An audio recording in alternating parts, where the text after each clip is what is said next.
Hi there, my name is Jennifer Fugo. I'm a clinical nutritionist, founder of the website skinterrupt.com, and host of the Healthy Skin Show. Today, I want to talk to you about nightshades. A lot of people worry that something in their diet is triggering their eczema, and nightshades are one of those groups where we start to question, could it be nightshades? Well, let me tell you a little bit about what nightshades are first, and then we'll talk about why they could be a problem and what you can do about it.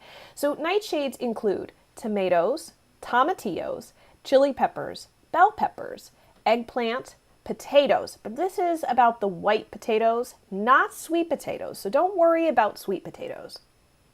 Goji berries, huckleberries, chili powders, cayenne pepper, paprika, red pepper flakes, tobacco, ashwagandha, which is actually a very popular adaptogenic herb, sorrel, gooseberries, also known as golden berries, as well as a homeopathic remedy called belladonna.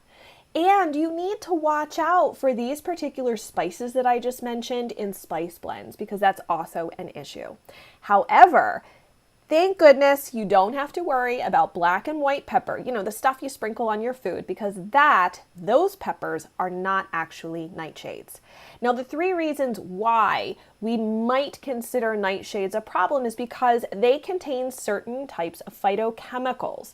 Those phytochemicals are there to mostly protect the plant as it grows from pests, but for some of us, we may be sensitive to them. The major phytochemical that most people think about are glycoalkaloids, most notably the one that's called solanine.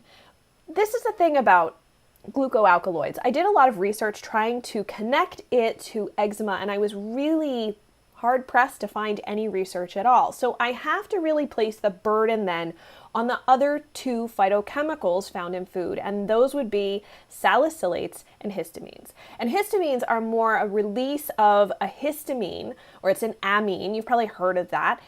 Salicylates have to do with your liver's ability to process salicylates. It's not actually a gut issue. And histamines can actually increase the amount of histamine in your system because they naturally contain histamines, or they release histamines as they are broken down. And so for those two reasons, they are the more likely culprits as to why nightshades, if they are a trigger, that's probably why. However, I would be hard pressed to just let that go right there. It's also possible that you could have a food allergy. A hidden one, but that's always possible, and it's important to rule that out. Now, there is one oddball of the group, and it happens to be potatoes. I know that I just mentioned that sweet potatoes are not a concern, and that's the case. However, there's a really interesting detail, little asterisk about potatoes that makes it possible for you to potentially include it in your diet. And all you have to do is remove the peel. I kid you not. Just by removing the peel, it dramatically lowers the salicylate and glycoalkaloid burden significantly to the point where the potato would now be considered low in salicylates. It also reduces the solanine burden by 23 to 50 times. Now that said, it does not reduce the histamine load, so just keep that in mind if histamines are the issue. If you'd like to try out seeing if nightshades are the problem, what I would suggest is to eliminate them entirely from your diet for 3 weeks. You've got to be really good about it. You've got to be strict. There's no oops. You just got to stick to it.